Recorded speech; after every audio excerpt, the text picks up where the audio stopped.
Good morning, welcome to V3 news. లక్ష్యం సమాజ హితం. నేను ఎమ్మెల్యే బులెటిన్ల ముందుగా హెడ్లైన్స్ చూద్దాం. నాగార్జున సాగర్లో నేడు పోలింగ్. ఉప ఎన్నికల పోలింగ్ కు సర్వం సిద్ధం.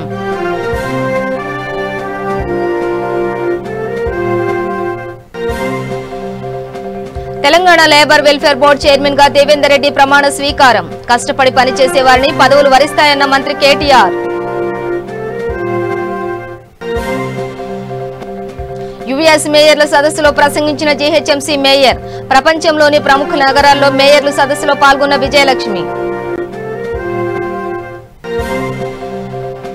స్టీల్ ప్లాంట్ ప్రైవేటీకరణకు వ్యతిరేకంగా ఉద్యమం ఉధృతం. రాష్ట్ర వ్యాప్తంగా పలు ప్రాంతాల్లో కార్మిక సంఘాలు ఆందోళన.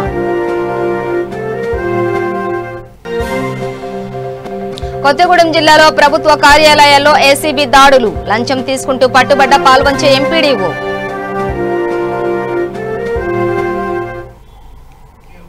డీటెయిల్స్ చూస్తే రాష్ట్ర వ్యాప్తంగా ఉత్కంఠం కలిగిస్తున్న నాగార్జున సాగర్ ఉప ఎన్నిక పోలింగ్ కు సర్వం సిద్ధమైంది.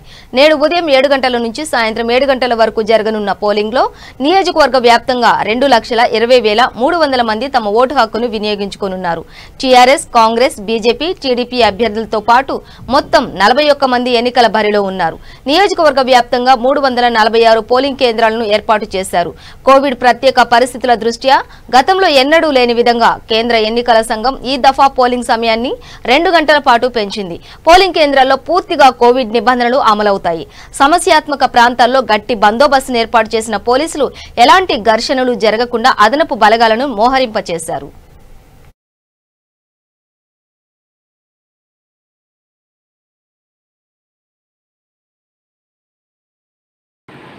ఈవెన్ నార్మల్లో కూడా మనం ఏం చేస్తున్నామంటే నార్మల్ అనుకున్న దాంట్లో కూడా మనకు కొన్నిసార్లు మనం ఇచ్చిన తప్పవచ్చు, అది క్రిటికల్గా అవ్వచ్చు, కదా అక్కడే ప్రాబ్లం అవ్వచ్చు. అందుకోసం ఇప్పుడు ఇది బై ఎలక్షన్ కాబట్టి మనకి ఫోర్సెస్ అనే దగ్గర there's no shortage of force, there's no dearth of force.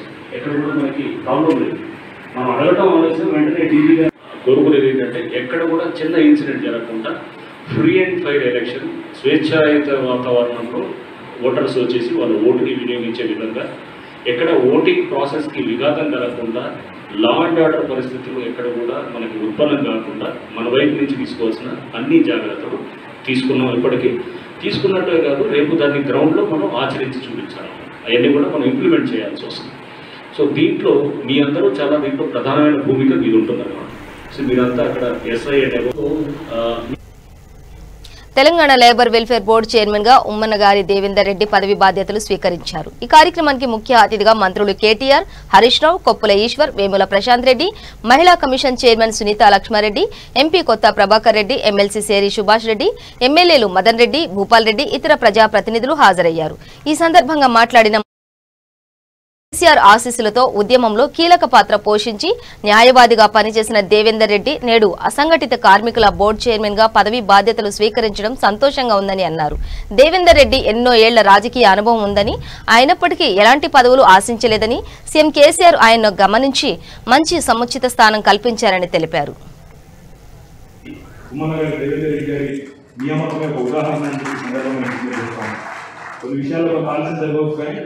తప్పకుండా అర్హులకు న్యాయం జరుగుతుంది అని చెప్పడానికి తప్పకుండా దేవేంద్ర అన్న నియామకం గొప్ప ఉదాహరణ అని చెప్తూ, మరి రాష్ట్రంలోని అసంఘటిత కార్మికులందరికీ కూడా గతంలో, ఎందుకంటే కేసీఆర్ గారు స్వయంగా కేంద్ర కార్మిక శాఖ మంత్రిగా పనిచేసినప్పుడు ఆనాడు ప్రొఫెసర్ జయశంకర్ గారికి కూడా ఈ అసంఘటిత కార్మిక రంగానికి ఏం చేయాలో అనే ఒక ఆలోచనతో ఆనాడు అప్పటి ప్రధానమంత్రి గారి గైడెన్స్లో అర్జున్ సేన్ గుప్తా గారి నాయకత్వంలో కమిటీ వేయడం జరిగింది.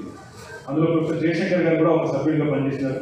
కాబట్టి రాష్ట్రంలోని అసంఘటిత కార్మికుల విషయంలో ముఖ్యమంత్రి గారికి చాలా స్పష్టమైన అవగాహన ఉంది. మరి వారి డైరెక్షన్లో, వారి నాయకత్వంలో దేవేందర్ రెడ్డి గారు, వారితో పాటు ప్రమాణ స్వీకారం చేసిన మిగతా సభ్యులు కూడా మరి ఈ కార్మిక రంగం యొక్క సంక్షేమానికి కృషి జరపాలని మనస్ఫూర్తిగా ఆశిస్తూ, కోరుకుంటూ, వారికి ఈరోజు రాష్ట్ర ప్రభుత్వంలోని ఇంతమంది మంత్రులు వచ్చి మీకు అభినందన చెప్తా ఉన్నారంటేనే తొలి మహిళా కమిషన్ అధ్యక్షురాలు శ్రీమతి సునీతా లక్ష్మారెడ్డి గారు, గౌరవ నర్సాపూర్ నుంచి విచ్చేసినటువంటి టీఆర్ఎస్ పార్టీ ముఖ్య నాయకులకు, కుటుంబ సభ్యులకు, ఉద్యమకారులకు, మీడియా మిత్రులకు అందరికీ నమస్కారం. దేవేంద్ర అన్న గారికి నిజానికి ఇలాంటి పదవి ఎప్పుడో రావాలి. ఒక క్రమశిక్షణ కలిగిన కార్యకర్త, ఒక నాయకుడు అంటే మా ఉమ్మన్న గారు దేవేంద్ర రెడ్డి గారు. 2001 నుంచి కూడా నేను చూస్తున్నాను. పార్టీ మధ్యలో ఉద్యమ కాలంలో అనేక ఒడిదుడుకులు ఎదుర్కొన్నది. కానీ పార్టీ హైప్లో ఉన్నా, పార్టీ డౌన్లో ఉన్నా ఎప్పుడు ఒకే ఒక్క మాట, నాయకుడు కేసీఆర్ పైన విశ్వాసం, టీఆర్ఎస్ పార్టీ పైన నమ్మకం. అది దేవేంద్రన్న గారు నేను చూశాను. గతంలో అలయన్స్లో ఒకసారి మనం కిషన్ రెడ్డి గారికి టికెట్ ఇచ్చుకున్నాం, తర్వాత ఒకసారి మదన్ రెడ్డి గారికి టికెట్ ఇచ్చుకున్నాం. ముఖ్యమంత్రి గారు టికెట్ ఎవరికి ఇచ్చినా United nations information communication technology ఆధ్వర్యంలో నిర్వహించిన గ్లోబల్ మేయర్ల సమావేశంలో హైదరాబాద్ మేయర్ విజయలక్ష్మి పాల్గొని ప్రసంగించారు. ఐక్యరాజ్య సమితి secretary general Antonio Guterres, Los Angeles mayor Eric గెర్సిటీలు కోవిడ్-19 మహమ్మారిని ఎదుర్కోవడం, హరిత పర్యావరణ పరిరక్షణకు చేపట్టాల్సిన చర్యలు, అవలంబించాల్సిన లక్ష్యాలపై ప్రారంభ సందేశాన్ని చేశారు. ప్రపంచంలోని 40 ప్రముఖ నగరాల మేయర్లకు మాత్రమే ఈ సదస్సులో పాల్గొనడానికి అవకాశం లభించగా భారతదేశం నుండి కేవలం హైదరాబాద్ మేయర్ గద్వాల్ విజయలక్ష్మి మాత్రమే ఈ సదస్సులో ప్రసంగించడానికి అవకాశం లభించింది. ఈ సదస్సులో ఆమె మాట్లాడుతూ విశ్వ నగరంగా రూపొందుతున్న గ్రేటర్ హైదరాబాద్ లో కార్బన్ ఉద్గారాలను గణనీయంగా తగ్గించేందుకు 5 మిలియన్ల మొక్కలు నాటడంతో పాటు 64,000 హెక్టార్లలో అర్బన్ ఫారెస్ట్ల అభివృద్ధి, ఎలక్ట్రిక్ వాహనాల పెద్ద ఎత్తున ప్రవేశపెడుతున్నట్లు వెల్లడించారు. Online compliance systems for the energy conservation building code are in place. I know that our journey towards a climate neutral city is a long and arduous. Building the resilience of our communities and contributing to meet the Paris Agreement's goal is my priority. In this endeavor, we seek to partner with you for the transfer of technical know-how and technology and access to climate funds. We look to the leadership of the UN Secretary General to encourage collaborative actions. Thank you.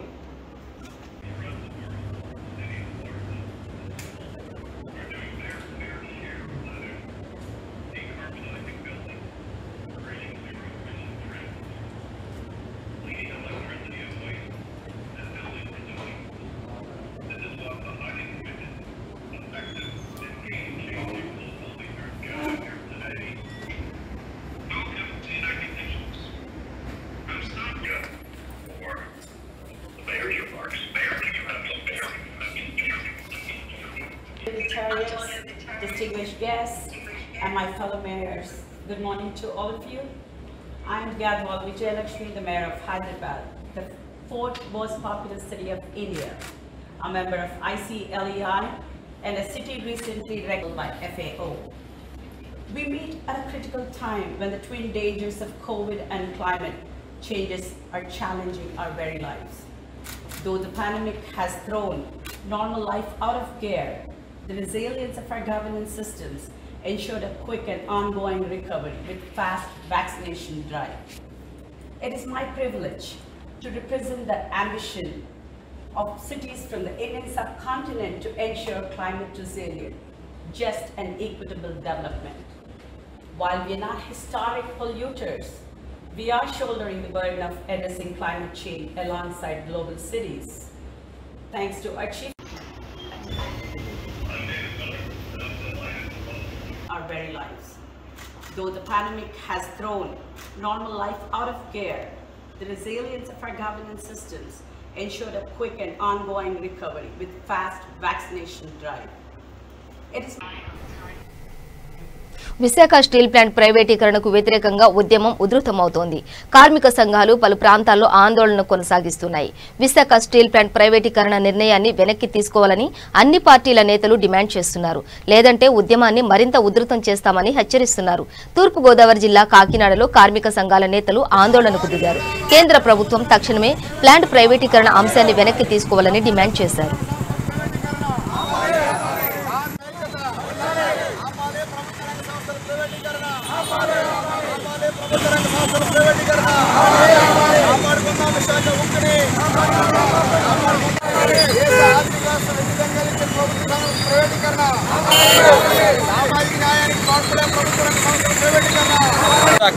Steel plant ప్రైవేటీకరణ నిలిపివేయాలని చెప్పి demand చేస్తూ ఈ ధర్నా చేస్తున్నాం. Visakha steel ప్లాంట్ని ఎట్టి పరిస్థితుల్లోనూ ప్రైవేటీకరణ కానివ్వబోమని చెప్పి కేంద్ర ప్రభుత్వానికి హెచ్చరిక చేస్తున్నారు. స్టీల్ ప్లాంట్ కోసం కేంద్ర ప్రభుత్వం పెట్టిన పెట్టుబడి కేవలం 5,000 కోట్ల రూపాయలు. అయితే ఈ కాలంలో రాష్ట్ర ప్రభుత్వానికి కేంద్ర ప్రభుత్వానికి కట్టినట్టు పన్నులు, డివిడెండ్లు అంటే లాభంలో వచ్చినట్టు వాటా, ఇదంతా కలిపి 44,000 కోట్ల రూపాయలు చెల్లించారు. ఇది ప్రైవేట్ వాళ్ళకి, ఈ సంస్థ ప్రైవేట్ వాళ్ళకి వెళ్తే ఈ 44,000 కోట్ల రూపాయలు వాళ్ళు చెల్లిస్తారా? ఒక పైసా కూడా చెల్లించరు. ఇవన్నీ దృష్టిలో పెట్టుకుంటే ప్రభుత్వాన్ని వ్యతిరేకిస్తున్నారు. ఈ సుదీర్ఘ కాలంలో స్టీల్ ప్లాంట్ తాలూకు ఆస్తుల్ని, యంత్రాల యొక్క విలువని వాటన్నింటిలో కూడా 3 లక్షల కోట్లకి పెరిగేలాగా కార్మికులు కృషి చేశారు, అధికారులు కృషి చేశారు. ఇట్లా జరిగితే ఇప్పుడు ఈరోజు ఈ 3 లక్షల కోట్ల ఆస్తిని కూడా కేవలం 1,300 కోట్లకు అమ్మేస్తూ ఉన్నారు. అది కూడా ఒక విదేశీ కంపెనీ. ఇది దేశద్రోహం. ఈ దేశద్రోహానికి వ్యతిరేకంగా మేము పోరాడతాం. ఎట్టి పరిస్థితుల్లో కూడా అనుకుంటే కేంద్ర ప్రభుత్వం యొక్క చర్యను మేము అడ్డుకొని తీరుతామని చెప్పి తెలియజేస్తాం.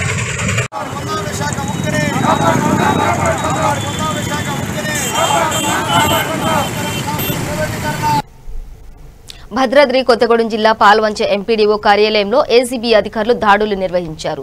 ఎంపీడీఓ ఆల్బర్ట్ పాండురంగాపురం గ్రామంలో శ్మశాన వాటిక డంపింగ్ యార్డుకు సంబంధించి రామలింగయ్య అనే కాంట్రాక్టర్ నుండి బిల్లు విడుదల చేయడం కోసం గతంలో 20,000 లంచం డిమాండ్ చేశారు. దీంతో కాంట్రాక్టర్ రామలింగయ్య ఏసీబీని ఆశ్రయించాడు. పక్కా ప్రణాళిక మేరకు దాడులు నిర్వహించిన అధికారులు ఎంపీడీఓ 20,000 లంచం తీసుకుంటుండగా రెడ్ హ్యాండెడ్ గా పట్టుకున్నారు. కేసు నమోదు చేసి దర్యాప్తు చేస్తున్నారు. పనులు ఫేజ్ వైజ్గా ఎగ్జిక్యూట్ చేసుకుంటూ ఫస్ట్ ఫేజ్ బిల్ ఈయన శాంక్షన్ అయితే అది తీసుకోవడం జరిగింది. సెకండ్ ఫేజ్ వర్క్స్ కూడా కంప్లీట్ చేసి దానికి సంబంధించిన బిల్ సబ్మిట్ చేస్తే దాని అమౌంట్ కూడా గ్రామ పంచాయతీలో వచ్చి పడింది. మార్చి 30వ తారీఖు ఈ సంవత్సరం మార్చి 30వ తారీఖు పంచాయత్ సెక్రటరీ శ్వేతను వెళ్ళి కలిసాడు. కలిసి ఇట్లా బిల్లు వచ్చింది, అది చెక్ గురించి చెక్ ఇచ్చేయమని చెప్పేసి ఆమె ఎంపీడీఓ గారిని కలవండి, కలిస్తే కలిసి ఆయన చెప్పిన తర్వాతనే ఇస్తానని చెప్పేసి చెప్తే ఈయన వచ్చి ఎంపీడీఓ గారిని ఈ నెల మొదటి వారం కలవడం జరిగింది. ఆయన సెక్రటరీకి, పంచాయత్ సెక్రటరీకి ఇన్స్ట్రక్షన్స్ ఇచ్చి చెక్ ఆయనకు హ్యాండ్ ఓవర్ చేయడానికి 20,000 రూపాయలు డిమాండ్ చేశారు. ఆయనకు డబ్బులు ఇవ్వడం ఇష్టం లేదు. ఆయన చేసి ఆఫీస్లో కంప్లైంట్ చేయడం జరిగింది. దాని మీద కేసు నమోదు చేసుకొని ఈరోజు ట్రాప్ ప్లే చేశాను. ఈయన ఈరోజు కూడా ఆయన డిమాండ్ చేసిన 20,000 రూపాయలు మళ్ళీ ఈరోజు ఫర్దర్గా డిమాండ్ చేసుకుంటూ యాక్సెప్ట్ చేసి రెడ్ హ్యాండెడ్గా దొరికాడు. ఆ అమౌంట్, డిమాండ్ చేసిన అమౌంట్ కూడా ఆయన పొజిషన్ నుండి రికవర్ చేసుకోవడం జరిగింది. కెమికల్ టెస్ట్ కూడా పాజిటివ్ వచ్చింది. ఆయన అదుపులోకి తీసుకున్నాము. దర్యాప్తు కొనసాగుతాం. Unit ACB unit Ramanamurthy DSP, Venkateswara inspector, Kanthikumar inspector, Madhusudan DSP Warangal, in-charge Khammam. Godavari జలాలతో నిండుకున్న హల్దీవాగు ప్రాజెక్టు మత్తడి దూకడం ఓ అద్భుతమని రాష్ట్ర ఆర్థిక శాఖ మంత్రి తన్నీరు హరీష్ రావు అన్నారు. మెదక్ ఎంపీ కొత్త ప్రభాకర్ రెడ్డి, నరసాపూర్ ఎమ్మెల్యే మదన్ రెడ్డి, మెదక్ ఎమ్మెల్యే పద్మ దేవేందర్ రెడ్డిలతో కలిసి మసాయిపేట మండలంలో హల్దీ ప్రాజెక్టు వద్ద గంగమ్మకు మంత్రి పూజలు చేశారు. అనంతరం మంత్రి మాట్లాడుతూ అభివృద్ధిలో తెలంగాణ దిశను మార్చింది టీఆర్ఎస్ ప్రభుత్వమేనని అన్నారు. గోదావరి జలాలను తీసుకొచ్చి ఈ ప్రాంతాన్ని సస్యామలం చేసిన ఘనత తెలంగాణ ప్రభుత్వానిదేనని పేర్కొన్నారు. రాష్ట్రంలో ఖమ్మం జిల్లాలో ఆయిల్ ఫామ్ తోటల సాగుతో రైతులు అధిక ఆదాయం పొందుతున్నారన్నారు. కేంద్రంతో మాట్లాడి ఇక్కడ కూడా సర్వే చేయించి రైతులు ఆయిల్ ఫామ్ సాగు చేసేలా ప్రయత్నం చేస్తామని మంత్రి హరీష్ రావు అన్నారు.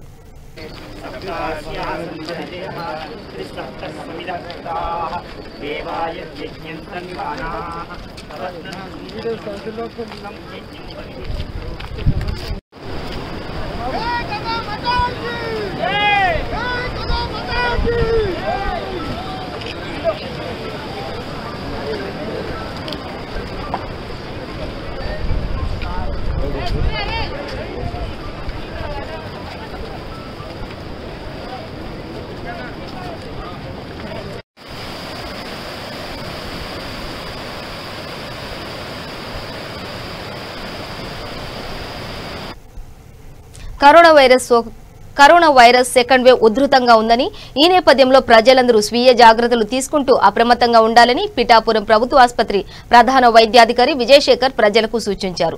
పిఠాపురం ప్రభుత్వ ఆసుపత్రిలో ఎమ్మెల్యే పేడం దొరబాబు సూచన మేరకు ప్రతిరోజు కరోనా పరీక్షలు నిర్వహిస్తున్నట్లు డాక్టర్ విజయశేఖర్ మీడియాకు తెలియజేశారు. ప్రతి ఒక్కరూ ప్రభుత్వ నిబంధనలు పాటించి కరోనా సోకకుండా జాగ్రత్తలు తీసుకోవాలని అన్నారు.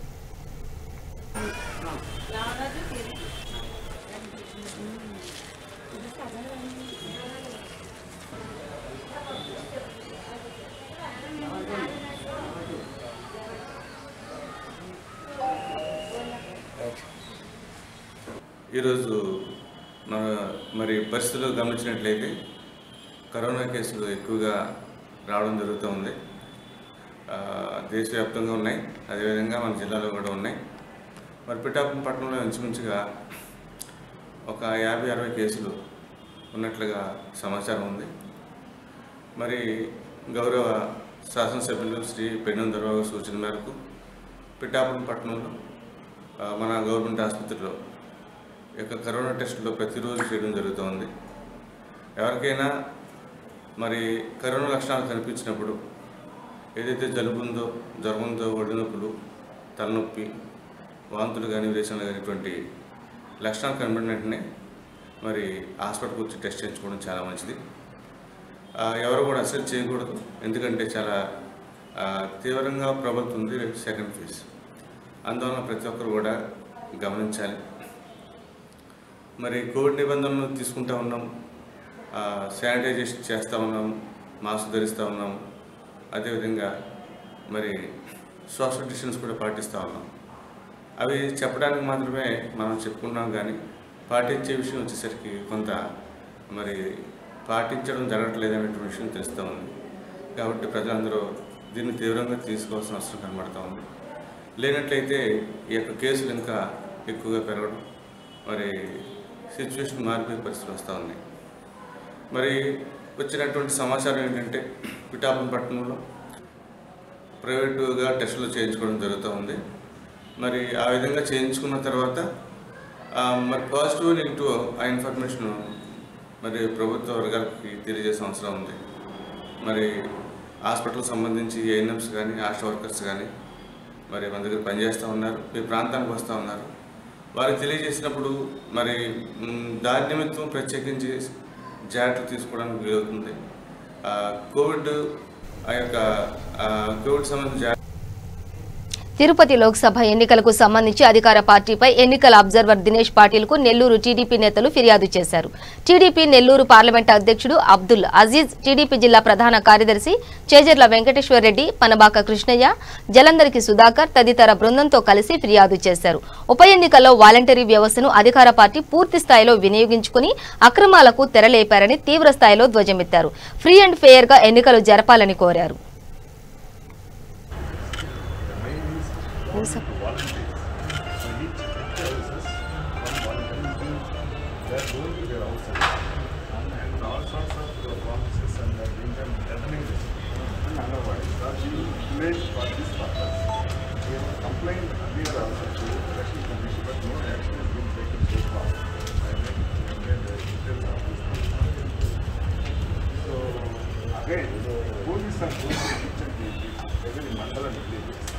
They are creating a panic and scare among the public, saying that we have to vote for only for the state. Second point. The third point is the liquor is being last night in many parts of the mandal headquarters, so that they can be distributed for night or tomorrow like that. These are the facts.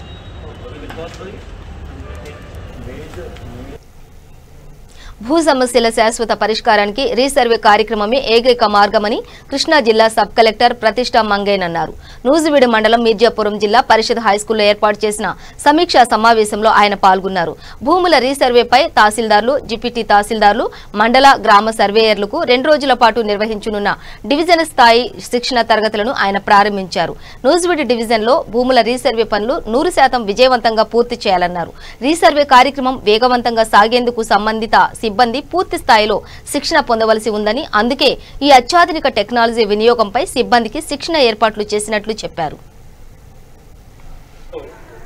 Jagananna Bhuraksha పథకం కింద resurvey కార్యక్రమం మీద training class ఏర్పాటు చేయడం జరిగింది.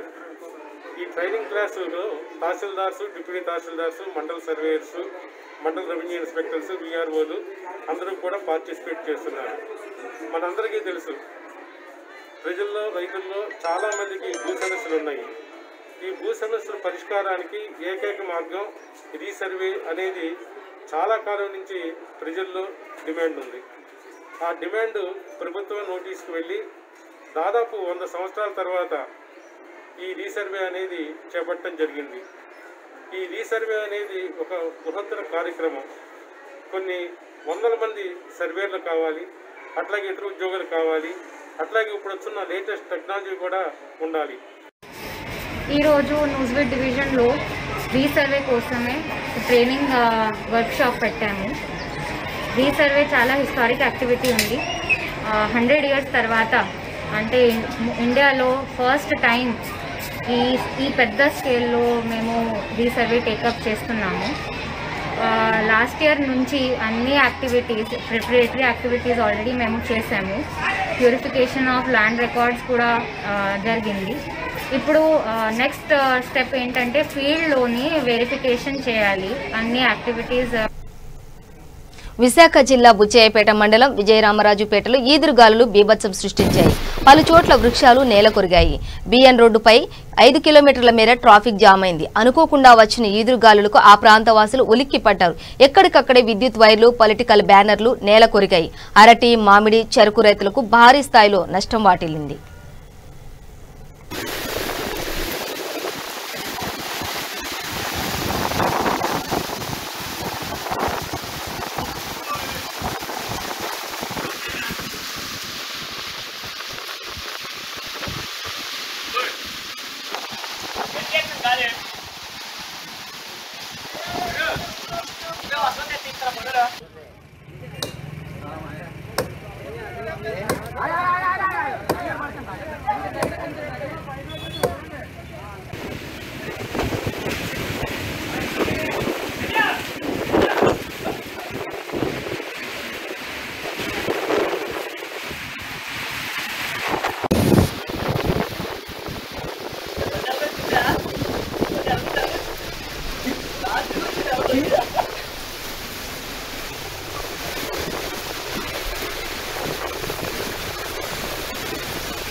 Bulletin ముగించే ముందు headlines మరోసారి.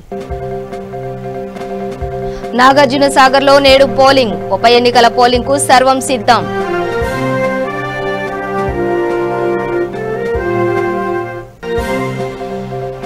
Telangana labour welfare board chairman గా దేవేందర్ రెడ్డి ప్రమాణ స్వీకారం. కష్టపడి పనిచేసే వారిని పదవులు వరిస్తాయన్న మంత్రి కేటీఆర్. యుఎస్ మేయర్ల సదస్సులో ప్రసంగించిన జీహెచ్ఎంసీ మేయర్. ప్రపంచంలోని ప్రముఖ నగరాల మేయర్ల సదస్సులో పాల్గొన్న విజయలక్ష్మి. స్టీల్ ప్లాంట్ ప్రైవేటీకరణకు వ్యతిరేకంగా ఉద్యమం ఉధృతం. రాష్ట్ర వ్యాప్తంగా పలు ప్రాంతాల్లో కార్మిక సంఘాలు ఆందోళన.